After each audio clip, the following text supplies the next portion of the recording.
Today, the latest weapons, coupled with the fighting skill of the American soldier, stand ready, on the alert all over the world to defend this country, you, the American people, against aggression. This is The Big Picture, an official television report to the nation from the United States Army. Now, to show you part of the big picture, here is Sergeant Stuart Queen. The fighting in Korea is over. The last gunshot of that epic struggle has long since echoed through the scarred hills, adding the final period to another chapter in history. Out of that struggle have come many accounts of great suffering and even greater heroism. But few of them can match the story you are about to see. For this is the story of the famous Indian Heads, the men of the United States 2nd Infantry Division, and the vital role they played in Korea.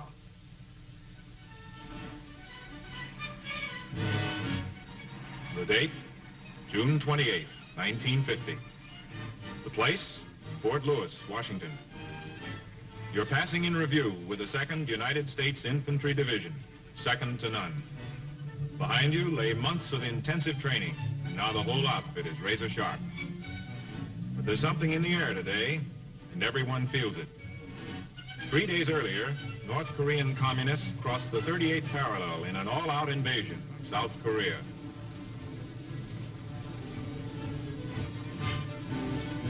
Yesterday, President Truman, with UN consent, ordered American air and sea power to aid the South Koreans. At this very moment, U.S. troops stationed in Japan were being alerted for combat, but they were few and would need support. They would need you.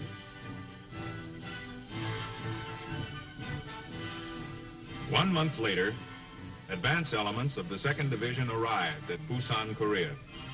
The first reinforcements to come directly from the United States. The situation at that time was critical. Overwhelming enemy forces had compressed the UN defenders into a tight ring around the port of Busan. Desperately holding the western sweep of this perimeter were understrength units of the 25th, 24th, and 1st Cavalry Divisions. Republic of Korea troops guarded the northern sector. 2nd Division troops were soon taking part in this heroic defense. The earlier arrivals were rushed to bolster 24th Division units along the Naktong River line, southwest of Daegu. This was the payoff for those long months of training. The communists had forced a bulge across the Naktong River. The newly arrived men of the 2nd Division teamed up with other units to flush the Reds out of the rice paddies and push them back across the river. By August 17th, the line was again intact.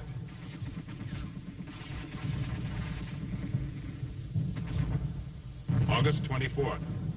With all its regiments now in Korea, the 2nd Division took over the 24th sector along the Naktong River.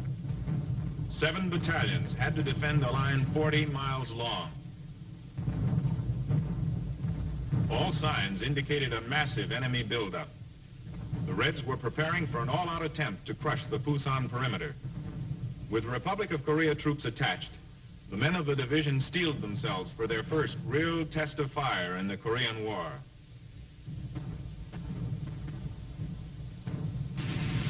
The attack came on August 31st.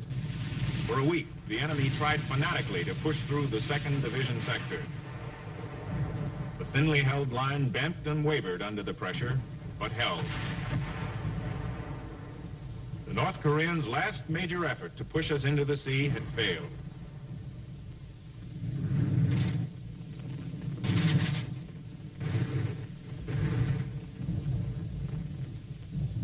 Then the rains came, turning foxholes into waterholes, roads into quagmires.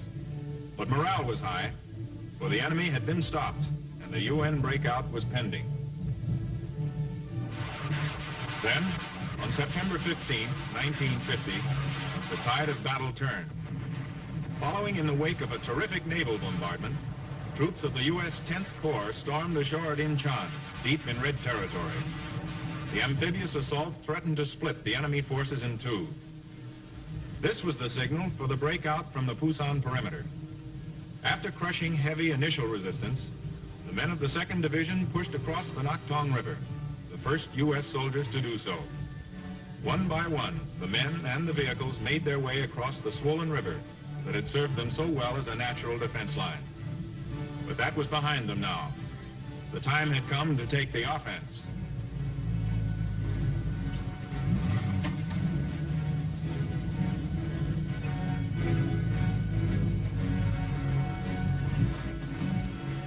Now, from the Pusan perimeter, the entire 8th Army moved out in a coordinated overland drive.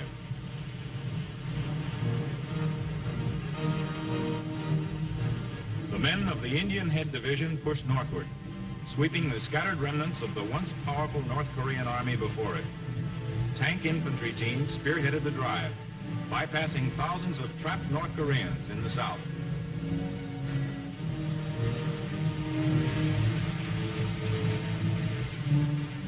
Gaining momentum with each yard, units of the 2nd Division steamrolled as much as 73 miles in less than 10 hours.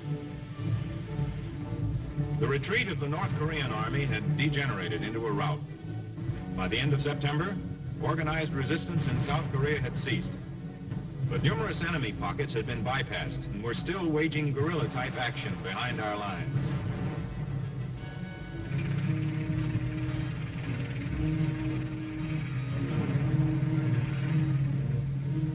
The men of the Indian Head Division began to fan out rapidly in search of these bands.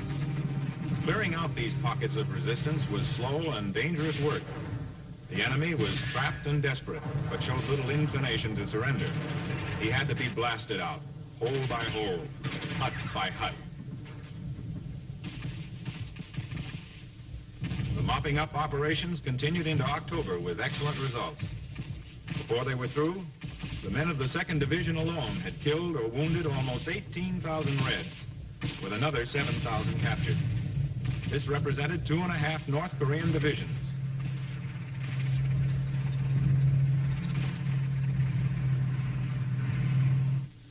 The Republic of South Korea once again stood free as the Red invaders were pushed back across the 38th parallel. This group of South Koreans left no doubt as to whose side they were on.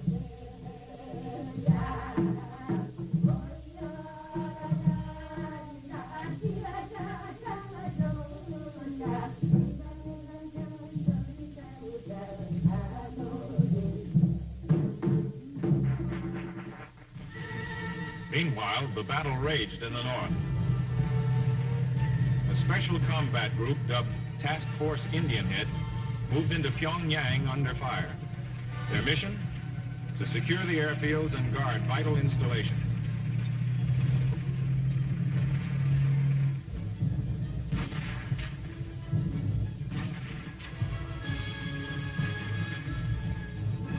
With Pyongyang in UN hands, plans were being formulated for a final war-ending offensive to the Yalu River. Hopes ran high that the war would be over by Christmas. But alarming reports were coming in from all sectors. Reports of Chinese troops massing along the Manchurian border. On November 27th, the reports became reality as thousands of Chinese troops attacked across the Yalu River. 5 Chinese divisions hit the Indian Heads near Kunuri, succeeding in cutting them off from the rest of the 8th Army. The situation was desperate. Soon, every unit in the division was under fire. The weather added to their miseries as the temperature began dropping rapidly, but the worst was still ahead. While rearguard troops fought fiercely on all sides, the 2nd Division began a general withdrawal.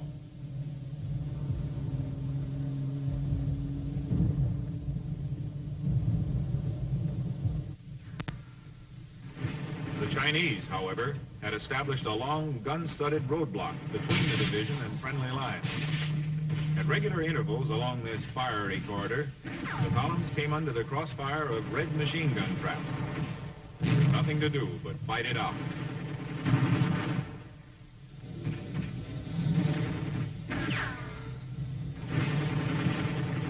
Throwing every man and weapon into the battle, the Indian Head Division finally broke through. Together with the rest of 8th Army, the division commenced pulling all its units back for reorganization. It was winter now, with the thermometer down to -20.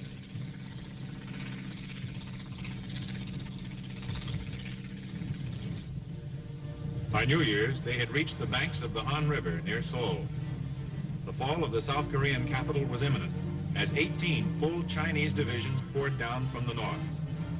The fight around Kunuri had cost the 2nd Division nearly a third of its strength in casualties, but the warriors still had plenty of fight left in them. The men of the division enjoyed a belated New Year's dinner before starting south again.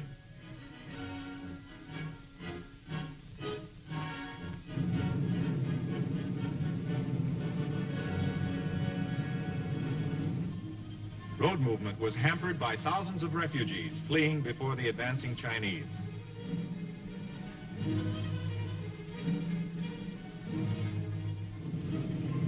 By mid-January, UN forces had reorganized along a defense line extending from Pyeongtaek, well below Seoul on the west coast, northeast to Wonju. It was toward Wonju that the 2nd Division now headed.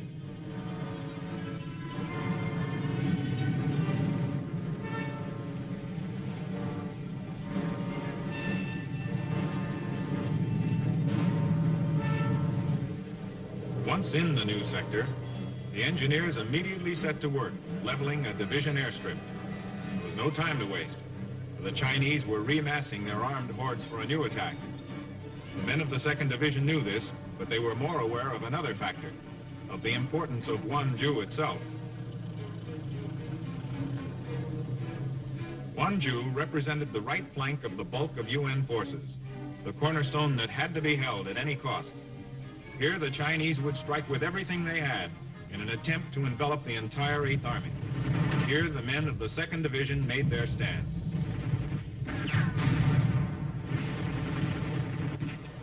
In January, and again in February, the Indian heads hurled back wave after wave of frenzied attacks from Wonju to Chipyeong-ni. The enemy, trying to smash through the 2nd Division, ran head-on into a solid wall of fire.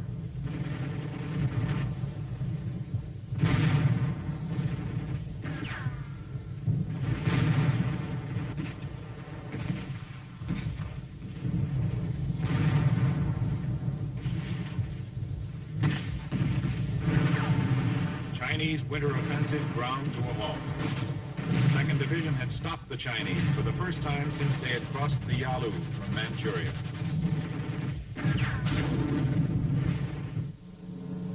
Following the decisive victory at Wonju, the 2nd Division, in conjunction with other units of the 8th Army, made ready to launch a slow, methodical counteroffensive against the Reds. All across the peninsula, the UN forces ground northward in the face of stubborn enemy resistance. They called it Operation Killer, for the main objective was not real estate, but communist casualties.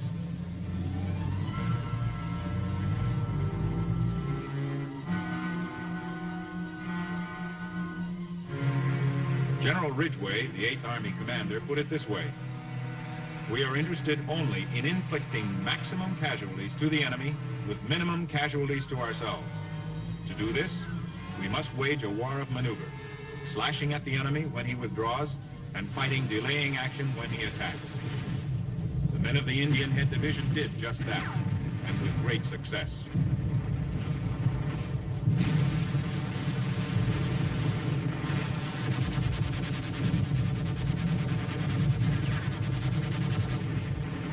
While the 2nd Division made its way up the Korean peninsula, the Chinese main forces were beginning to gather their strength for a new offensive behind a thin screen of resistance. Those Reds left behind to stop the UN troops had only one way out, and knew it.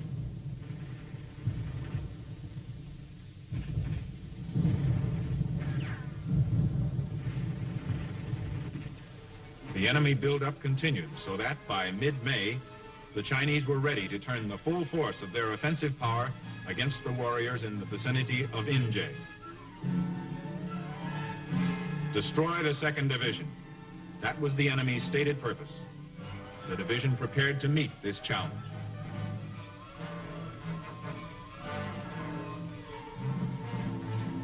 For 6 days, the enemy tried vainly to overrun the 2nd Division troops. It was to be the worst defeat suffered by the Chinese, as 19,000 casualties fell before the Indian Head guns.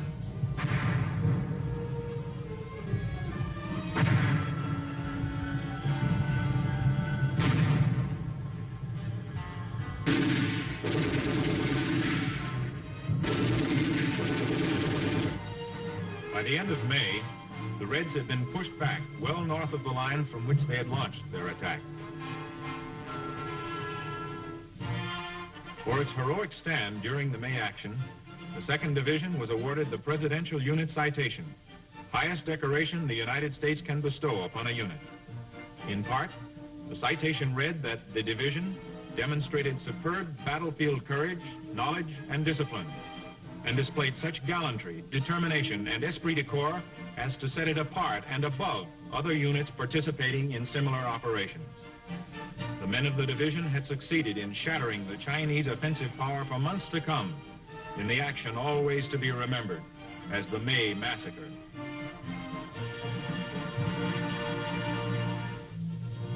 June and July represented a change of pace for the men of the 2nd Division as they went into reserve for a well-earned rest.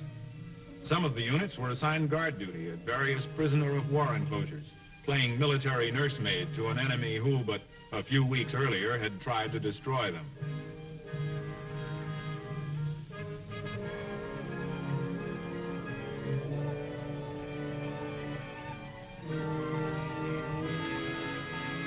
Even in reserve, the bulk of the division underwent a program of intensive training designed to maintain their sharp combat edge.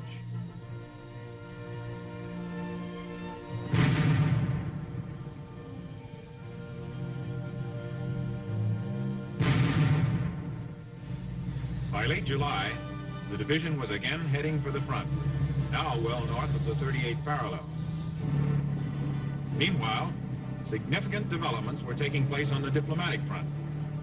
After the United Nations had crushed the Chinese spring offensive during the May Massacre, the Reds suddenly decided it was time to talk peace. Thus, on July 10th, at a place called Kaesong, UN and communist delegates met to lay the groundwork for armistice talks. Once again, hope ran high that the end of the war was near. The world waited anxiously while the delegates conferred. They didn't realize at the time that the communists intended to drag the talks through 2 years of propaganda speeches and impossible demands.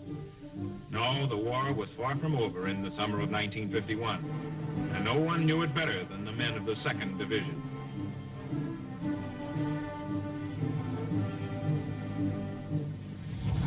While the talks bogged down, the men of the Indian Head Division advanced. The object now was commanding terrain, from which enemy movements could be observed. With Fool's Mountain began the first in a series of battles for control of the ridges.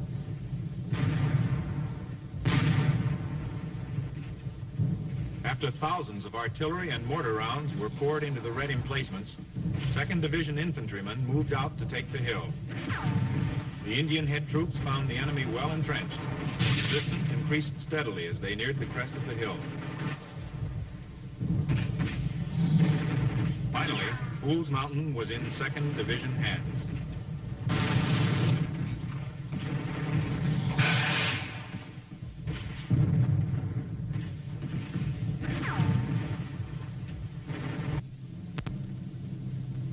Flying boxcars immediately rushed food and supplies to the hilltop defenders, who were then able to ward off the counterattacking Reds. With Fool's Mountain secured, division engineers moved in to clear the area of mines. The dispossessed Reds had left a great many of these calling cards behind. Then the engineers fell to the task of repairing the roads, paving the way for the infantrymen to assault their next objective, Bloody Ridge.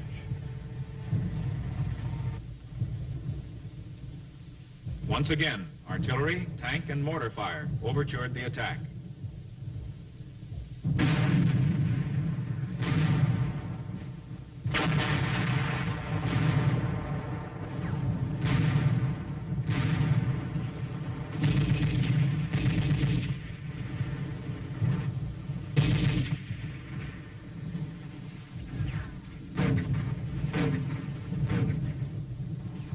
For 3 weeks, the enemy clung stubbornly to Bloody Ridge, as tons of artillery and small arms fire blanketed his position.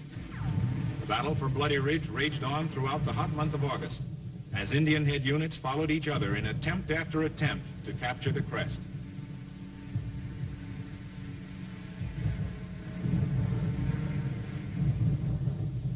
Then, on September 5th, they succeeded, and Bloody Ridge fell to the troops of the 2nd Division. But the smoke had hardly cleared over this hard-fought terrain when a bigger and bloodier battle began shaping up on the horizon. This piece of high ground now threatened the UN command in the 2nd Division sector. General Omar Bradley, visiting chairman of the Joint Chiefs of Staff, received a briefing of the situation from Generals Ridgway and Van Fleet. The enemy, organizing 3 battalions from his survivors of Bloody Ridge, was making a last-ditch stand at this jagged range, soon to be known to the world as Heartbreak Ridge.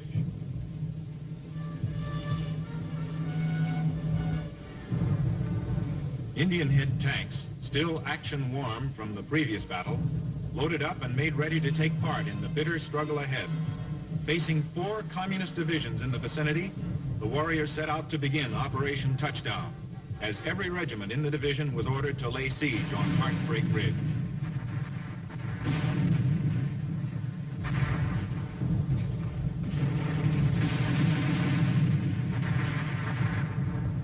For a month, the siege continued as the Air Force teamed up with 2nd Division units to blast the Reds from the top of the hill.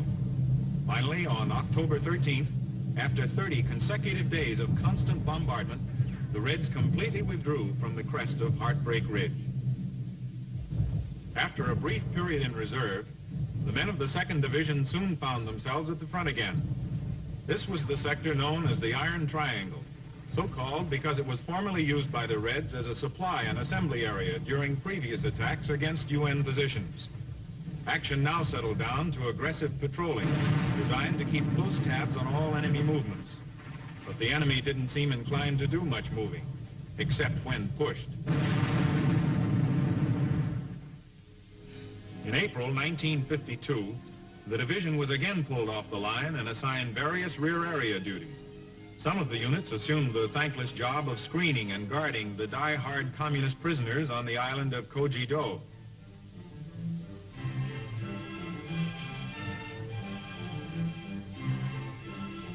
Others pitched in willingly to establish the 2nd Infantry Division Friendship Home near Kapyong to care for children orphaned by the war.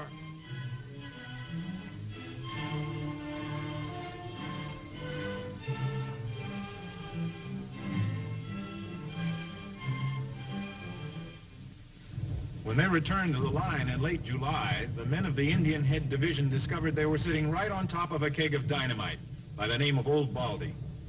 The Reds wanted the barren mountain as badly as we did, and for the next 2 months, the crest changed hands several times. On August 1st, Indian Head troops were in possession of the crest. Then on September 18th, the Reds recaptured Old Baldy. Heavy air and artillery fire was immediately focused on the enemy.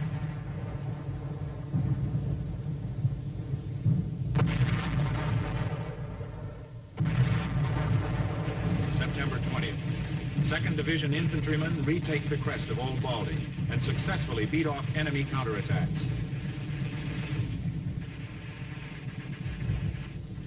Indian Head troops dig in to stay. With Old Baldy once again in 2nd Division hands, the Reds shifted their attacks to the nearby ridges known as Arrowhead, Pork Chop, and T-Bone Hill. From October through December, the troops defending these 3 strongholds were under constant alert as the communists tried again and again to overrun the positions. Each time, the Reds were stopped and turned back short of the top, leaving hundreds of their dead and wounded behind to litter the hillsides.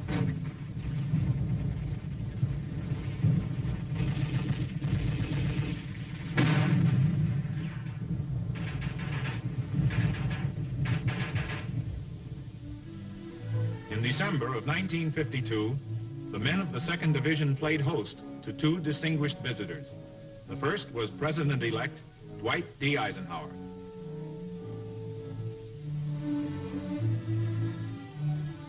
Then came Francis Cardinal Spellman, who visited the warriors on Christmas Day. Later, the Cardinal held a Christmas Mass and ate dinner with soldiers representing each of the Indian Head units. All prayed that the war would be over by next Christmas.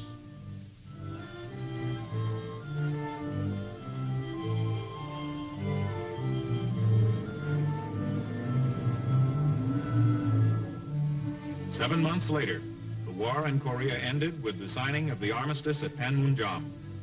The United Nations had proven to the world its determination to defend free men against all armed aggression.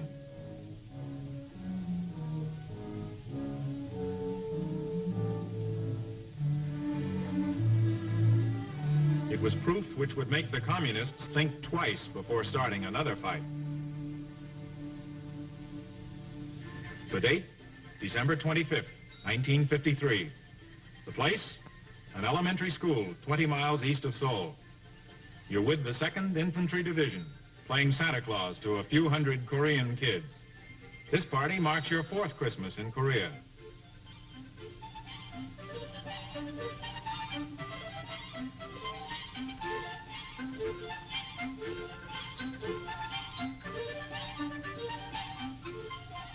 These are the moments when you can forget names like the Pusan Perimeter, Kunuri, Wonju, Inje, Bloody Ridge, Heartbreak Ridge, Old Baldy, Arrowhead Ridge, the Pork Chop, T-Bone Hill, and the places in between.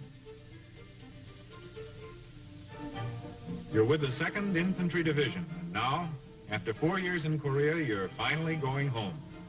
Your job has been done, and done well. You know it, and so does the nation that had counted on you. You're with the 2nd United States Infantry Division, second to none, and proud to be aboard.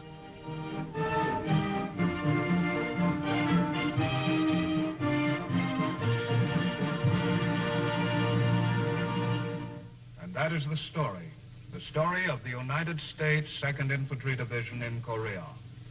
Truly, the men of the Indian Head Division have lived up to their motto, second to none.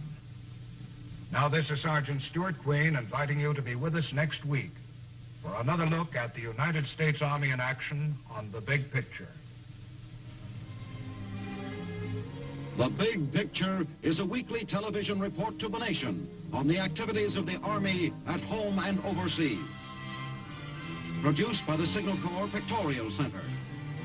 Presented by the United States Army in cooperation with this station. You, too, can be an important part of the big picture. You can proudly serve with the best equipped, the best trained, the best fighting team in the world today, the United States Army.